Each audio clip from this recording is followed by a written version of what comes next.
샬롬, 일론 머스크 5번째 8장 펜실베니아 대학교 필라델피아 1992년에서 1994년 물리학의 기본 원리. 머스크는 퀸스에서 보내는 생활이 지루해졌다. 아름다운 학교였지만 학문적으로 도전 의식을 자극하지는 않았다.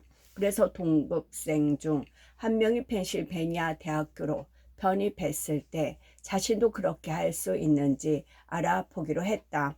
돈이 문제였다. 아버지는 아무 지원도 하지 않았고 어머니는 생계를 위해 3가지 일을 저글랑하듯이 꾸려나가고 있었다. 그러나 펜실베니아 대학교에서 그에게 14,000달러의 장학금과 학자금 대출 패키지를 제안했고, 그래서 1992년 그는 그곳에서 3학년으로 편입했다.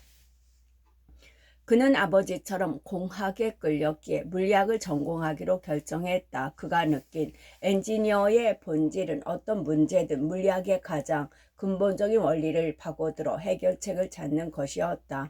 그는 또한 공동학위 과정을 밟아 경영학도 전공하기로 했다. 경영학을 공부하지 않으면 경영학을 공부한 누군가의 밑에서 일하게 될까봐 걱정이 되었지요. 그는 말한다. 내 목표는 물리학의 감각으로 제품을 설계 및 제작하는 것, 그리고 경영학을 전공한 보수를 위해 일할 필요가 없게 되는 것이었어요.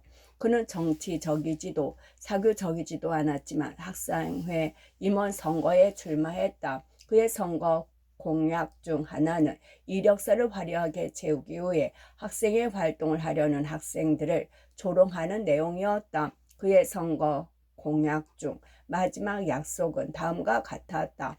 만약 내가 이력서에 경력을 써 넣는다면 공공장소에서 물구나무를 서서 이 공약서 50불을 씹어 먹겠습니다. 다행히도 그는 낙선했고 덕분에 기질적으로 맞지 않는 학생 자체 외 유형의 학생들과는 어울릴 필요가 없었다. 대신 그는 과학적 힘과 관련된 영리한 농담을 하고 던전 앤 드래곤 게임 및 비디오 게임에 담력하며 컴퓨터 코드 작성을 좋아하는 일단의 컴퓨터광 무리의 변환이 섞여 들었다. 이 무리에서 그와 가장 가까워진 친구는 펜실베니아에 오기 전에 모국인 중국에서 몰리 올림피아드에 출전해 우승한 로빈 낸이었다. 물리학을 나보다 잘하는 유일한 사람이었어요. 머스크의 말이다. 그들은 물리학 실험실에서 파트너가 되어 극한의 온도에서 다양한 물질이 어떻게 변하는지도 연구했다. 한 실험의 말미에 머스크는 연구 끝에 달린 지우개들을 분리해 극도로 차가운 용액이 담긴 병에 넣은 다음 그 병을 바닥에 내던져 박살냈다.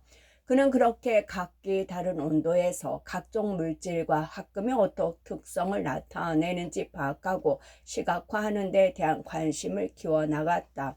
내는 머스크가 훗날의 경력 형성과 관련된 3가지 분야에 집중했다고 회상한다. 중력을 측정하든 중력의 속성을 분석하든 그는 늘 랜과 로켓 제작에 적용되는 물리법칙에 대해 논의했다. 그는 화성에 갈 수 있는 로켓을 만드는 것에 대해 계속 이야기했습니다. 렌의 말이다. 물론 나는 그가 환상을 품고 있다고 생각했기에 별로 주의를 기울이지 않았지요. 머스크는 전기차에도 집중했다. 그와 렌은 종종 푸드트럭 중 하나에서 점심을 급히 해결하고 캠퍼스 잔디밭에 앉아 쉬곤 했는데 그때마다 머스크는 배터리에 관한 학술 논문을 읽곤 했다.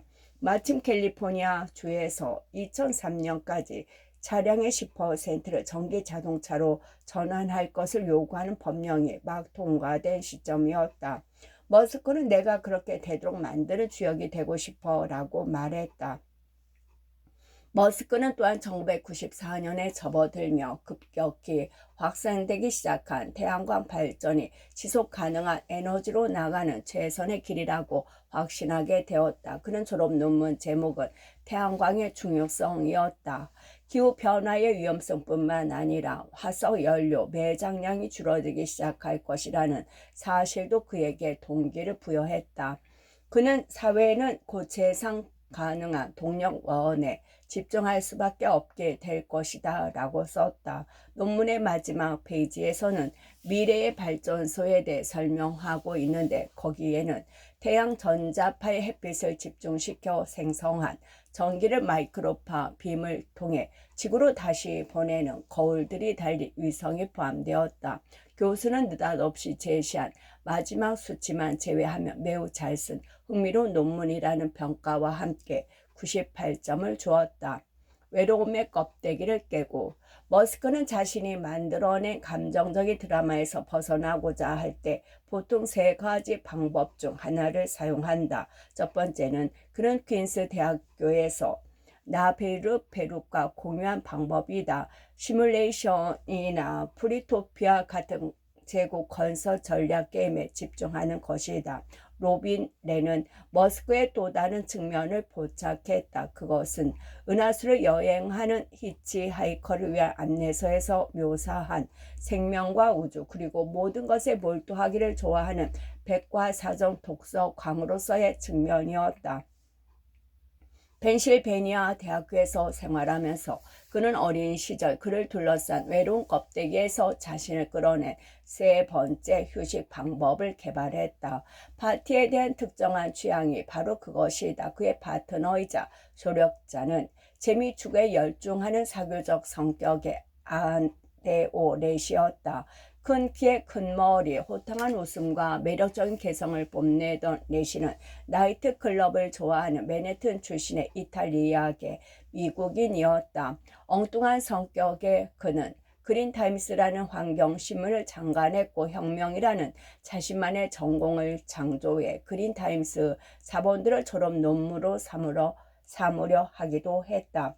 머스크와 마찬가지로 렛이도 편입생이었기에 신입생 기숙사 배치되었는데 그곳에는 오후 10시 이후로는 파티와 방문객을 금지하는 규칙이 있었다. 규칙을 따르는 것을 좋아하지 않았던 두 사람은 웨스트 필라델피아의 미완성 주택 개발지에 있는 집을 한 채 빌렸다. 뉴욕 클럽들의 죽돌이였던 렛이는 대규모 원래 파티를 열 계획을 세웠다. 그들은 빛을 차단하기 위해 창문을 가리고 검은색 조명과 축광 포스터로 집을 장식했다.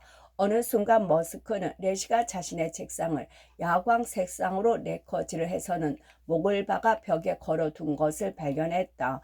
렛이는 그것이 일종의 설치 예술이라고 했다. 머스크는 책상을 다시 내려놓고는 선언했다. 안 돼. 이것은 책상이라고.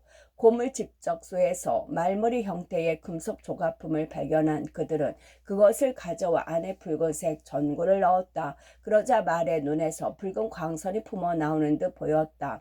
한 층에는 밴드, 다른 층에는 DJ를 배치했고 곳곳에 테이블을 놓아두고는 그 위에 맥주와 젤로샷도 올려놓았다. 입장료 $5를 받기 위해 문 앞을 지키는 사람도 있었다. 어느 날 밤엔 500명이나 끌어모았고 한 달치 집세를 쉽게 마련할 수 있었다. 그곳을 방문한 메이는 놀라 쓰러질 뻔했다. 집안을 치우고 나니 대용량 쓰레기 봉투 8개가 꽉 찼어요. 메이가 말한다. 애들이 고마워할 거라고 생각했는데 청소를 할 줄도 모르더라고요.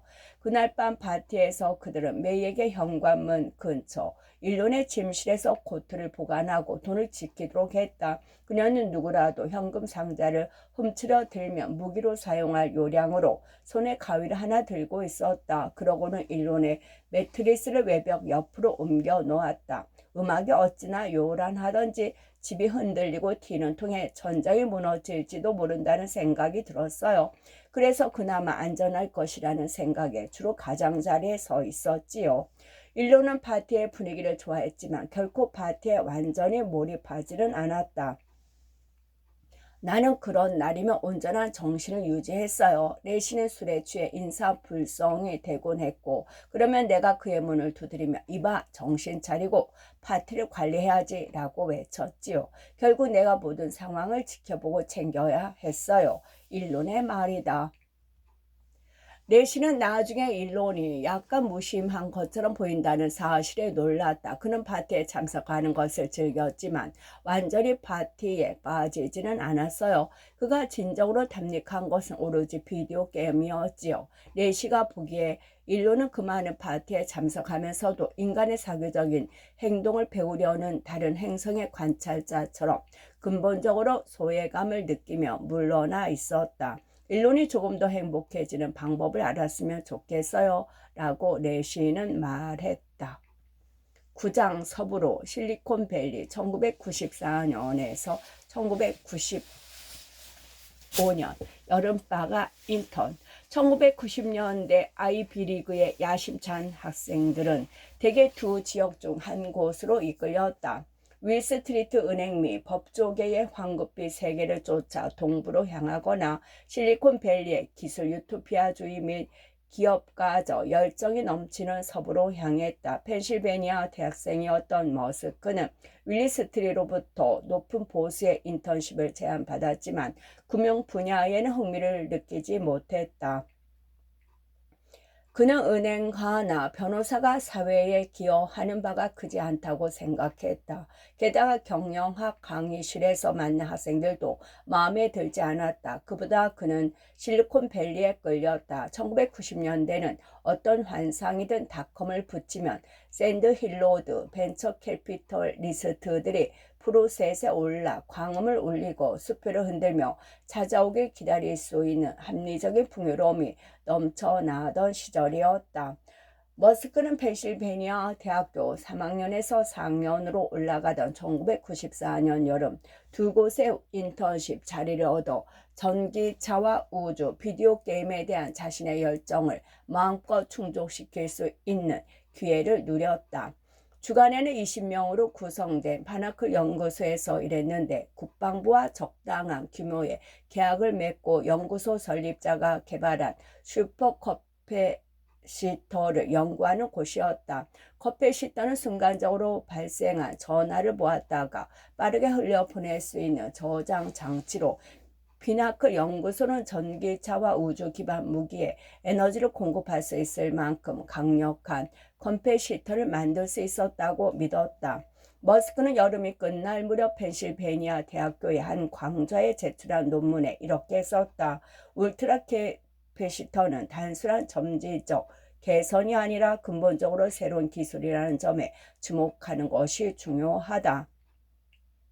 그리고 야간에는 펠루엔토로에 위치한 작은 비디오 게임 회사인 로켓사이언스에서 일했다. 어느 날 저녁 그가 회사에 찾아와 여름방학 동안 일하게 해달라고 요청하자 회사에서는 자체적으로 해결하지 못하고 있던 문제 하나를 그에게 맡겼다.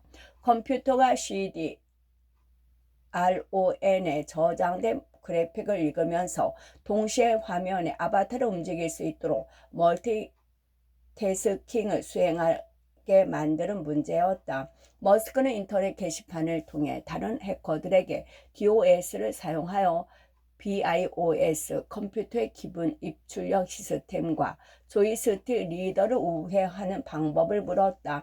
선배 엔지니어들 중 누구도 이 문제를 해결하지 못하고 있었는데 내가 2주 만에 해결했지요. 머스크의 말이다. 깊은 인상을 받은 그들은 머스크에게 정직원으로 일하라고 권했지만 미국의 취업 비자를 받으려면 졸업부터 해야 했다. 그리고 그는 그곳에서 한 가지 사실을 깨달았다. 자신이 비디오 게임을 광적으로 사랑하고 게임을 만들어 돈을 벌 수 있는 기술도 있지만 그것이 자신의 인생을 보내는 최선의 방법은 아니라는 사실이었다. 나는 세상에 더 많은 영향력을 행사하고 싶었어요. 그의 말이다. 대륙 횡단 여행. 1980년대 한 가지 안타까운 트렌드는 자동차와 컴퓨터가 철저히 폐쇄된 기기로 변모했다는 점이다. 1970년대 후반 스티브 워즈니악이 설계한 애플 11은 F2는 내부를 열고 만지작거리는 것이 가능했지만 1984년 스티브 잡스가 만든 맥킨토시는 그렇게 하는 것이 거의 불가능했다. 마찬가지로 1970년대에 그 이전의 아이들은 자동차 보닛 아래를 뒤지고 컴퓨레이터를 만지작거리고 점화 플러그를 교체하고 엔진 성능을 강화하면서 자랐다. 그들은 자동차의 밸브들과 엔진 오일에 대한 손끝 감각을 가지고 있었다. 이러한 실습 정신과 자가 조립 사고 방식은 라디오와 텔레비전에도 적용되어 원한다면 진공관을 그 이후에는 트랜지스터를 교체하며 회로 기판의 작동 원리를 파악할 수 있었다. 전자기기들이 완전히 봉합된 상태로 판매되는 추세가 이어지면서 1990년대 성인이 된 대부분의 기술자들은 하드웨어보다 소프트웨어에 더 많은 관심을 가졌다. 낫댐 인두의 달콤한 냄새는 몰랐지만 코드를 작성해 회로를 작동하는 법을 잘 알고 있었다. 머스크는 달랐다.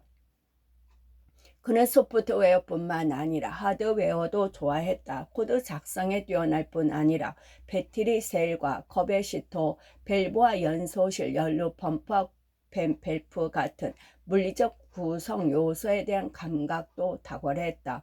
특히 머스크는 자동차를 만지작거리길 좋아했다. 당시 그는 20년 된 BMW 300을 가지고 있었는데 토요일이면 차의 성능을 강화하는 데 필요한 부품을 구하기 위해 필라델피아의 폐차장들을 뒤지곤 했다. 머스크의 차에는 4단 변속기가 장착되어 있었지만 BMW에서 5단 변속기를 만들기 시작하자 머스크는 직접 자신의 차를 업그레이드하기로 결심했고 동네 정비소에서 리프트를 빌려와 몇 개의 끼움새를 설치하고 약간의 연마 작업을 거쳐 4단 기어차에 5단 변속기를 장착할 수 있었다.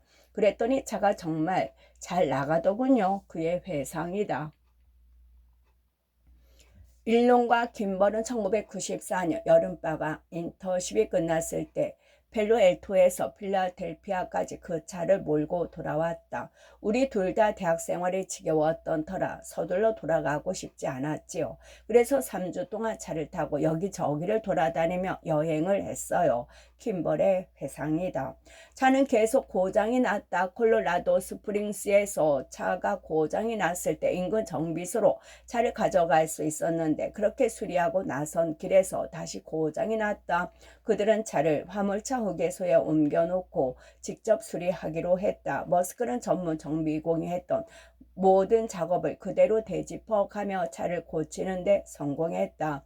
머스크는 그 차로 당시 학교에서 만나 사귀던 제니퍼 퀸과 여행을 떠나기로 했다. 1994년 크리스마스 연휴 동안 두 사람은 필라델피아에서 킴버리 재학 중이던 퀸스 대학교로 차를 몰고 간 다음 그곳에서 다시 어머니를 만나러 토론토로 향했다.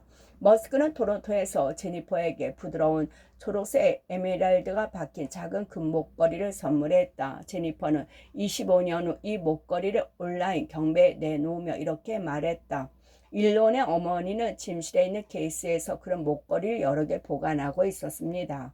일론이 남아공에 있는 아버지의 에메랄드 광산에서 나온 것이라고 말하며 케이스에서 하나를 꺼내 내게 주었습니다. 사실 오래전에 파산한 그 광산은 남아공에 있는 것도 아니었고 아버지의 소유도 아니었지만 당시 머스크는 그런 인상을 주는 것에 전혀 개의치 않았다. 1995년 봄에 대학을 졸업한 머스크는 실리콘밸리로 또 한 번 대륙 횡단 여행을 떠나기로 결심했다. 그는 로빈 렌에게 수동 변속기 차량의 운전법을 가르친 후 여행길에 대동했다. 둘은 도중에 막 개장한 덴버 공항에 들렀다. 머스크가 그곳의 수화물 처리 시스템을 보고 싶어 했기 때문이다. 머스크는 당시 사람의 개입 없이 짐을 처리하는 로봇 기계의 설계 방식에 매료된 상태였어요. 렌의 기억이다. 하지만 그 시스템은 엉망진창이었다. 그때 머스크는 훗날 고도의 자동화된 테슬라 공장을 건설할 때 대세기게 될 교훈을 얻었다. 당시 덴버 공항의 실수는 너무 지나치게 자동화했다는 거예요. 시스템을 자동화하면서 그 복잡성을 과소평가한 것이지요. 라고 머스크는 말한다. 인터넷의 물결. 머스크는 여름이 끝날 무렵 스탠퍼드 대학교에 진학하여 재료과학을 공부할 계획을 세웠다. 여전히 커패시터에 매료된 그는 그것으로 전기 자동차에 전력을 공급할 수 있는 방법을 연구하고 싶었다. 첨단 칩 제조 장치를 활용하여 자동차의 주행 거리를 늘리기에 충분한 에너지 밀도를 가진 고체 소자 울트라 커패시터를 만들어 볼 생각이었어요. 그는 말한다. 하지만 등록 기간이 가까워지면서 걱정이 들기 시작했다. 스탠퍼드에서 몇 년을 보내고 박사학위까지 받았는데 그 커패시터가 실현 불가능한 것으로 밝혀지면 어떻게 해야 할 것인가 하는 걱정이 들었어요. 사실 대부분의 박사학위는 무의미해요. 실제로 그 부류 가운데 세상에 진정한 변화를 가져오는 사람은 거의 없잖아요. 머스크의 말이다. 그 무렵 그는 마치 만트라처럼 되새기고 되새길 인생의 비전을 마음속에 품고 있었다. 인류에게 진정으로 영향을 미칠 수 있는 것이 무엇인지 생각했어요. 그리고 세 가지를 떠올렸지요. 인터넷, 지속 가능한 에너지, 우주여행. 1995년 여름 머스크는 그중 첫 번째 인터넷이 그가 대학원을 마칠 때까지 기다려주지 않을 거라는 사실을 깨달았다. 얼마 전 웹이 상업용으로 개방되었으며 8월 초에 브라우저 스타트업 넷스케이프를 단행해 하루 만에 시가총액 29억 달러의 기업으로 날아오른 상황이었다. 머스크는 사실 펜실베니아 대학교 졸업반 시절에 구상한 인터넷 기업에 대한 아이디어를 하나 갖고 있었다. 뉴욕 및 뉴 잉글랜드 지역 전신전화 회사인 나인엑스의 한 임원이 학교 강연회에 와서 엘로 페이지의 온라인 버전 출시 계획에 대해 밝혔을 때 떠올린 아이디어였다. 빅엘로라는 이름의 그 온라인 버전은 인터랙티브 기능을 갖춰 사용자들이 자신의 필요에 따라 정보를 맞춤화 할 수 있다는 것이 그 임원의 설명이었다. 하지만 머스크는 나인엑스가 진정한 인터랙티브의 구현 방법을 전혀 모른다고 생각했다. 결과적으로 그것은 올바른 판단이었다. 그는 김벌에게 우리가 직접 만드는 게 어떨까라고 제안했다. 김벌은 사업체 목록과 지도 데이터를 결합할 수 있는 코드를 작성하기 시작했고 거기에 비추얼 시티 내비게이터라는 이름을 붙였다. 스탠퍼드 대학교 등록 마감일 직전 머스크는 노바스코사 은행의 피터 니콜슨에게 조언을 구하기 위해 토론토로 갔다. 비주얼 시티 내비게이터에 대한 아이디어를 계속 추구해야 할까요? 아니면 박사 과정을 시작하는 게 나을까요? 스탠퍼드에서 박사 학위를 받은 니콜슨은 애매하게 둘러 말하지 않았다. 인터넷 혁명 같은 것은 일생에 단 한 번 올까 말까한 기회라네. 물 들어올 때 노저으라는 말이 있지 않은가? 니콜슨은 머스크와 함께 온타리오 호숫가를 따라 걸으며 말했다. 대학원은 나중에라도 뜻만 있으면 얼마든지 갈 수 있지. 머스크는 펠로엔토로 돌아와 렌에게 결심을 굳혔다고 말했다. 다른 모든 것은 보류하기로 했어. 지금은 인터넷의 물결에 올라탈 때야. 하지만 그는 사실 자신의 배팅에 보험을 들었다. 스탠퍼드에 정식 등록하고 즉시 휴학을 신청한 것이다. 실은 제가 최초로 인터넷 지도와 전화번호를 갖춘 소프트웨어를 개발했습니다. 머스크는 재료과학과 담당 교수인 빌 닉스에게 이렇게 말했다. 아마 실패할 겁니다. 실패하는 경우 다시 돌아오고 싶습니다. 닉스는 머스크가 학업을 연기하는 것은 문제될 게 없다고 말했다. 그러면서 그는 그렇지만 머스크가 다시 돌아오지 않을 것이라고 예측했다. 10장 칩2 펠로엘토 1995년에서 1999년 지도 캐스트 최고의 혁신 중 일부는 이전 두 가지 혁신이 결합되어 나타난다. 웹이 기하급수적으로 성장하기 시작하던 1995년 초, 일론과 김버리 구상한 아이디어는 간단했다. 사업체 전화번호를 검색 가능하도록 온라인에 올리고 사용자에게 길을 알려주는 지도 소프트웨어와 결합하는 것뿐이었다. 모든 사람이 이 아이디어의 잠재력을 알아본 것은 아니었다. 김버리 토론토의 엘로 페이지를 발행하는 토론토 스타 신문사에서 회의를 했을 때의 일이다. 사장이 두꺼운 전화번호부 한 권을 집어들어 김벌에게 던지면서 물었다.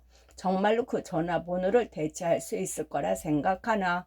형제는 펠로엘토에서 책상 2개와 매트리스를 놓을 수 있는 작은 사무실을 빌렸다. 처음 6개월 동안은 사무실에서 잠을 자고 YMCA에서 샤워를 했다. 훗날 셰프이자 레스토랑 경영자가 된 김벌이 직접 구비한 전기 코일로 가끔 요리를 하기도 했다. 하지만 주로 잭인 더 박스 패스트푸드에서 식사를 했는데 가격이 저렴하고 24시간 영업하며 한 블록 거리에 있었기 때문이다. 김벌은 아직도 모든 메뉴를 하나하나 읊을 수 있을 정도예요. 머릿속에 완전히 각인되었거든요. 라고 말한다. 일로는 데리야키 덮밥의 애호가가 되었다. 몇 달 후 그들은 가구가 빛이 되지 않은 아파트를 빌렸고 그 상태 그대로 거주했다. 딸랑 매트리스 2개만 들어놓은 채 여기저기 코코아 퍼프 시리얼 상자들만 잔뜩 널려 있었어요. 토스카의 말이다. 그 집을 얻은 후에도 일로는 사무실에서 밤늦게까지 코딩 작업에 매달리다가 지쳐서 그냥 책상 밑에서 잠을 자는 날이 많았다.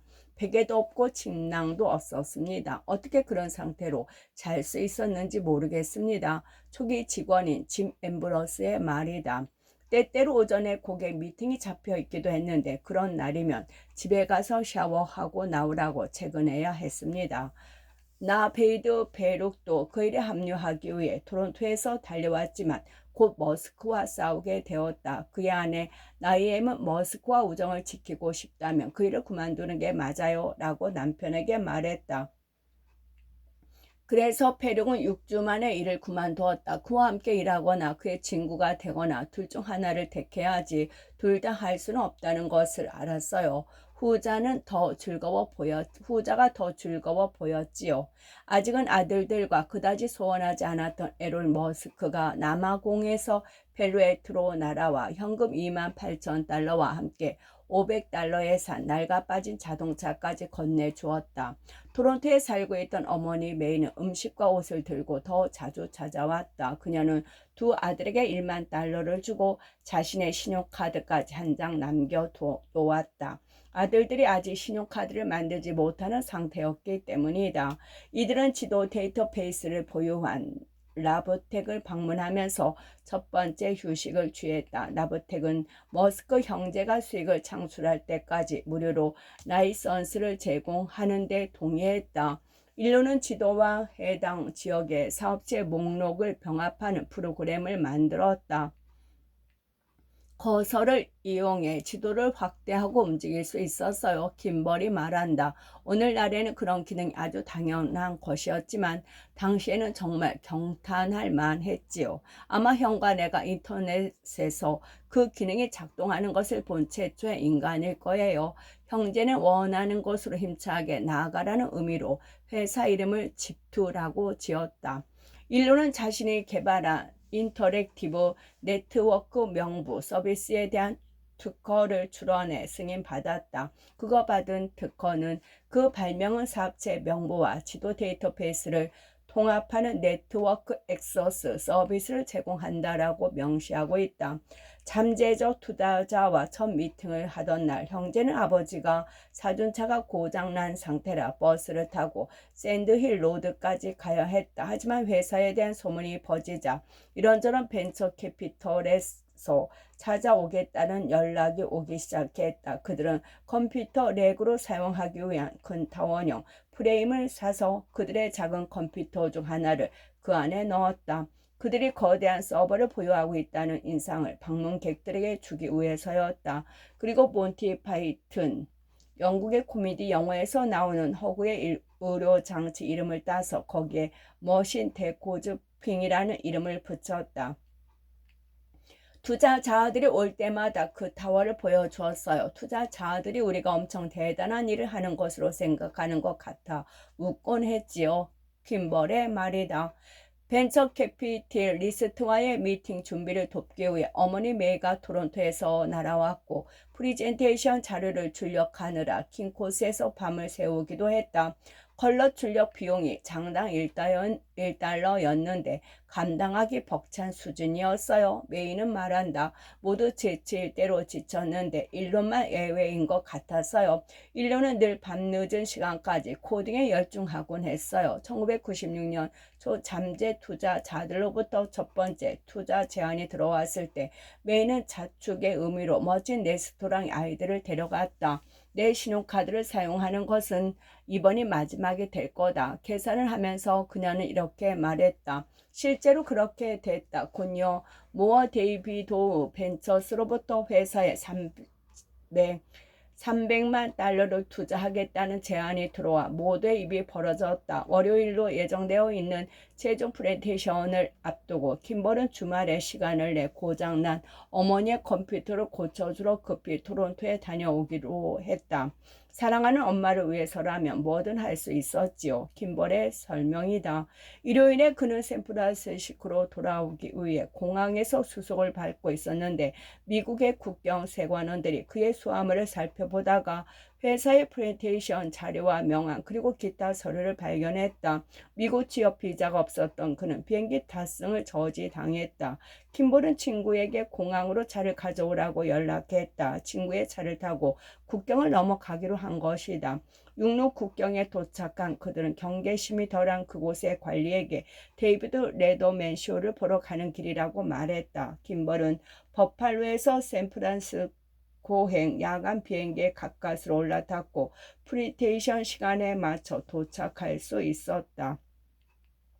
모어 레이비도어는 그들의 프레젠테이션을 마음에 들어했고 투자를 최종 확정했다. 투자사는 아울러 머스크 형제가 취업 비자를 받을 수 있도록 이미 변호사를 붙여주었고 형제에게 자동차 구입비로 각각 3만 달러씩 제공했다. 일루는 1967년시 제규어 2타입을 구입했다. 남아공학에서의 어린 시절 최고의 컨버터블에 관한 책에서 그 차의 사진을 보며 부자가 되면 꼭 그 차를 갖겠다고 다짐했던 터였다.